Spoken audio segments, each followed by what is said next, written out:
പ്രിയപ്പെട്ടവരെ, കരീം മൈത്രി വിഷൻ.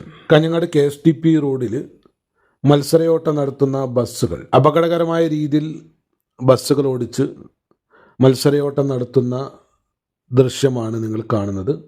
കാഞ്ഞങ്ങാട് ടൗണിലാണ് ഈ ഒരു സംഭവം. യാതൊരു നിയന്ത്രണവുമില്ലാതെ ഹോണുകൾ അടിച്ചുകൊണ്ട് ശബ്ദമലിനീകരണം ഉണ്ടാക്കിക്കൊണ്ട് അപകടകരമായ രീതിയിൽ ബസ് സർവീസ് നടത്തുന്ന ഈ ഒരു ദൃശ്യം.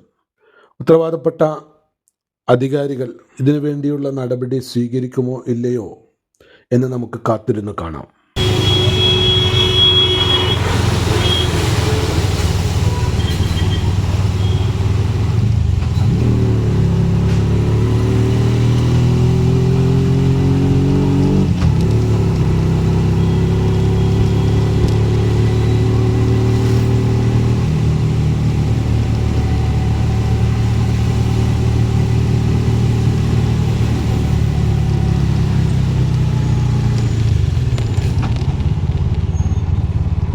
എന്തായാലും ഈ ഒരു ദൃശ്യം പകർത്തിയത് ദിവസങ്ങൾക്ക് മുമ്പാണ്. ഈ ഒരു ദൃശ്യം കണ്ടുകൊണ്ട് തന്നെ പൊതുജനങ്ങൾ കമൻറ്റ് രേഖപ്പെടുത്തുക. കരീം മൈത്രി വിഷൻ.